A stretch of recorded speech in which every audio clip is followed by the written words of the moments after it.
Today, we're diving into another real-life police encounter, where we uncover the truth behind what happened, who was right, who was wrong, and whether justice was truly served. This episode examines the use of force, possible obstruction, and official misconduct. The original footage comes from cameras everywhere, and full credit goes to them for documenting this incident. Now, let's begin. On July 26, 2021, Officer David Lance Dukes responded to a call in Orangeburg, South Carolina. Moments after arriving, he drew his firearm and ordered 58-year-old disabled man, Clarence Gallard, and his cousin, Mario Julian, to get on the ground. Let me see if I can get my phone. Hold on. We have parts. Okay. Thank you. Yeah. All right. Call me.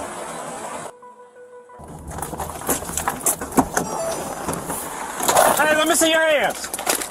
Bert, get on the ground. Get on the ground. Get on the ground right here. Get on the ground. You, burgundy shirt, get on the ground. Over here. On the ground. On the ground. Get on the ground. Do you not listen? Get on the ground. Get on the ground. Get on the ground. There's a gun behind me. There's a gun, I believe, behind me. I ain't got no gun, nothing. Put your hands behind your back.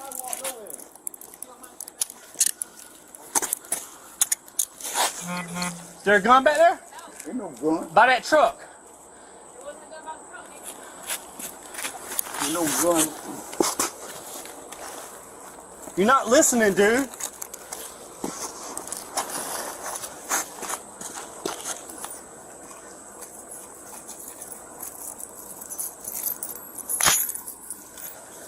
Bro, you got a gun on you, man? No, I ain't got no gun. right, I don't I'm just own asking. no gun.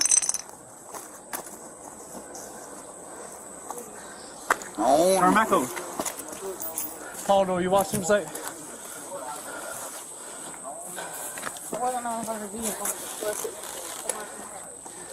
He had something. I ain't own no gun. The door's unlocked. It's not always shut. No, he was right here. Watch him. Go watch him. There it is. I don't own no gun. All right, that's what he had.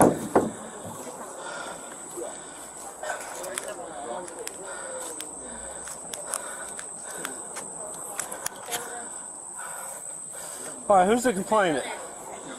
All right, get him up. Put your leg up. 25 city, got one tank. All right. Put your leg that way so you I'm can stand up. disabled. All right, listen, I'm about to help you. Hold on. All right, ready? 1, 2, 3. All right, Yep. Listen. Yep, they slammed my head Listen. down on the cement. Yep. go back inside. Go back in the house. Go back in the Yep. house. Ain't nobody talking to you. I got head drummer. Go back in the house. Yep.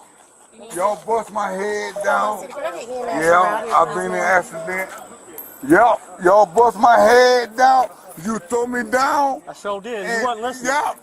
No, it ain't. You ain't to throw me down like that. I'm disability. Okay. I got head problem. Yup, you throw me down. Yup, you throw me down. You throw me down.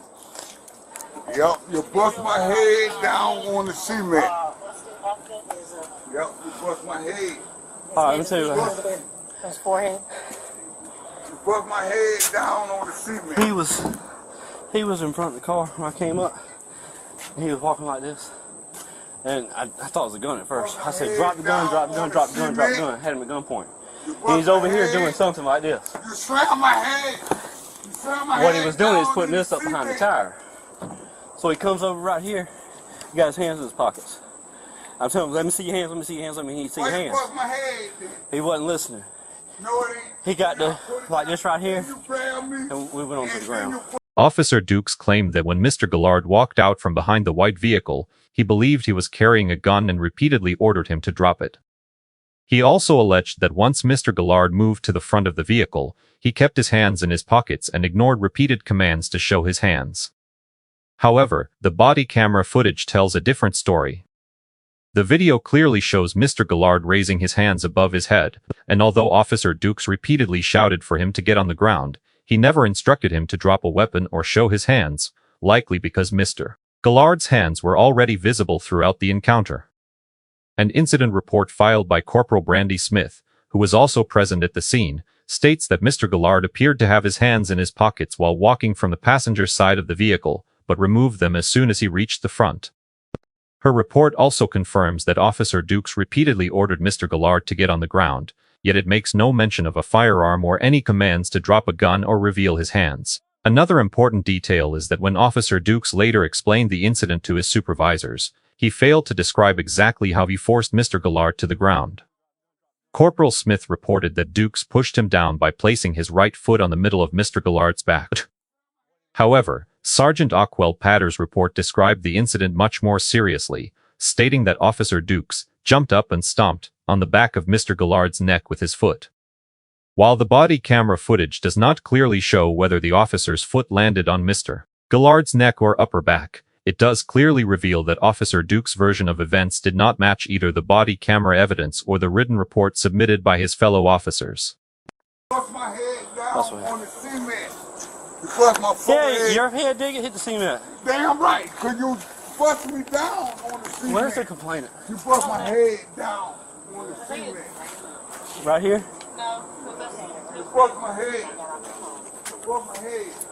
Where's the complainant? You bust my head down. We're trying to get the name of the complainant. You So bust my head. You bust my head down on the cement. If you ain't no better, you got no. You bust my head down. Hell no. Yeah, bro. I'm gonna get this cigarette in with you. In this chain. You might be able to, you know, do we have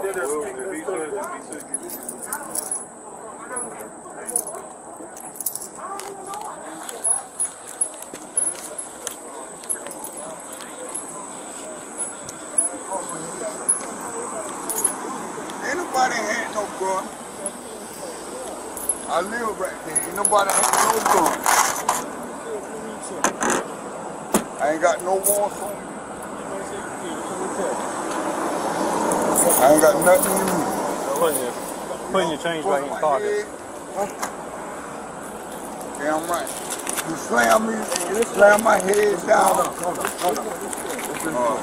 Okay. Yeah. What are we doing? I guess Sam was going to check him out. There ain't nothing about here wanting to press charges on. Who called? I'm not sure. Take him out of cuffs right now. I mean, because that's what we You're got. gonna have to use it for us. Yeah. No doubt. Yeah. Slam my head down. Dude, I didn't know what his You intention use was. it for us. You need to look at the camera. Alright. The officer did wrong. Slam my head down. Bust my forehead. Damn right. You gonna pay me for that shit. Mayor, I'm going to take that into evidence of what he had. What? Well, I mean, you know, that's the reasons I did what I did. You know what I'm saying? That's where I'm coming from. No gun or nothing. Because when he was behind the truck, I couldn't see what he was doing. And I didn't know where There ain't nothing there. that went. If it was still in his pockets when he come around that car with his hands in his pockets. These dogs officer. Got it on camera. Yeah, a All dog right, that's stick. fine. A dog stick. So he can come out of cuffs? Yes. Take my hand for Yeah, he can come out.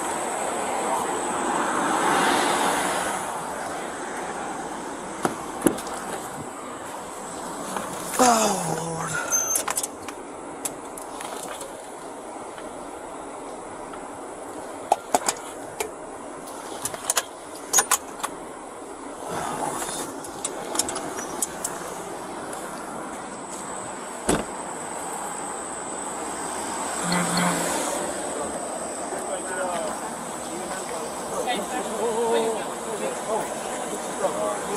You want me to check you out?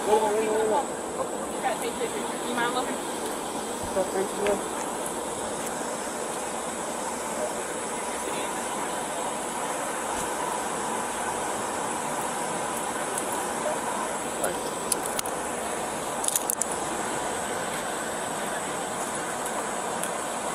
Hi. Good, how are you? What's going on? Officer slammed my forehead down in the cement. Okay. In the wrong side. Did you lose consciousness? Yeah. Listen. Can I get a card from you? I don't have one there. We Okay, don't have. what's your They don't give us cards. Okay, what's your badge number? 10. When Mr. Julian asked Officer Dukes for a business card, Dukes claimed that his department did not issue identification cards to its officers. However, Sergeant Patter immediately corrected him, confirming that officers did, in fact, have business cards and promptly provided Mr. Julian with the information he requested. If investigators were to determine that Officer Dukes intentionally made this false statement to avoid being identified or held accountable for his actions, he could potentially face charges under South Carolina law for obstruction of justice and official misconduct. The legal foundation for these offenses comes from the 1997 South Carolina Court of Appeals case State v. Lisgray, in which a police officer was convicted of both obstruction of justice and official misconduct during a criminal investigation. The court explained that obstruction of justice occurs when someone intentionally prevents, obstructs, or interferes with the proper administration of justice. Likewise, official misconduct occurs when a public official knowingly fails to faithfully perform duties required by law. In that case, the officer was found guilty for failing to interview key witnesses, obtaining a false arrest warrant, and withholding important evidence during the investigation. Although Officer Dukes' false statement about department-issued identification cards was not as serious as the misconduct in the State v. Lisgray case, the broad legal definitions of obstruction of justice and official misconduct mean that such behavior could still potentially result in criminal charges if prosecutors believed it was intended to hinder accountability. It is also important to note that while some U.S. states legally require police officers to provide identification upon request, South Carolina law does not impose that specific obligation. However, many police departments maintain internal policies requiring officers to identify themselves when requested by members of the public. Dukes, will you say your badge number? 1059.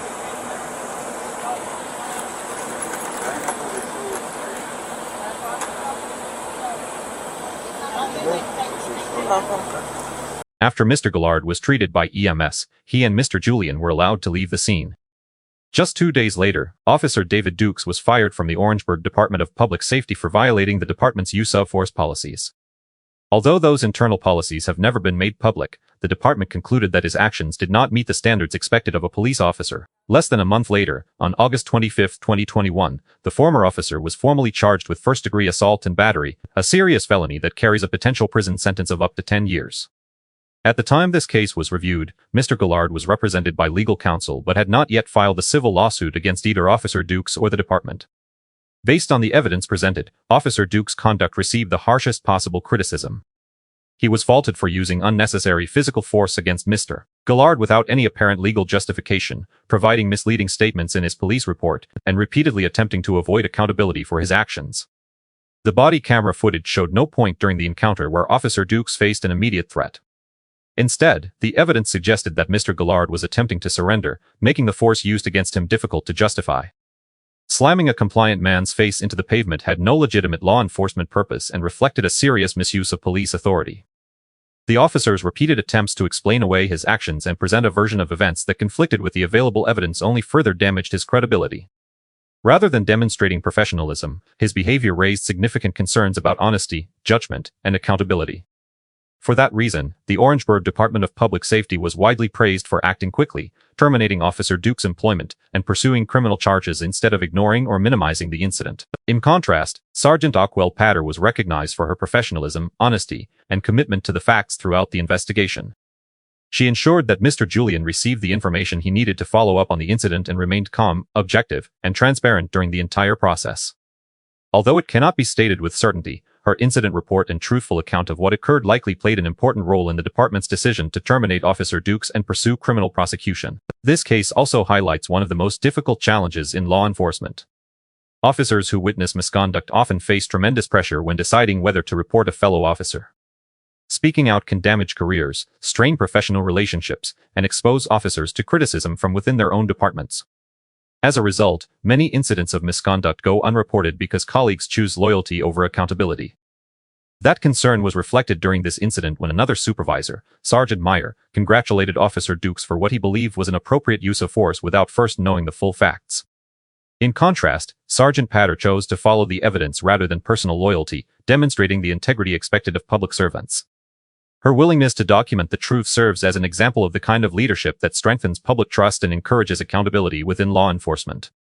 As for Mr. Gillard and Mr. Julian, there is little evidence that either man acted unlawfully or aggressively during the encounter.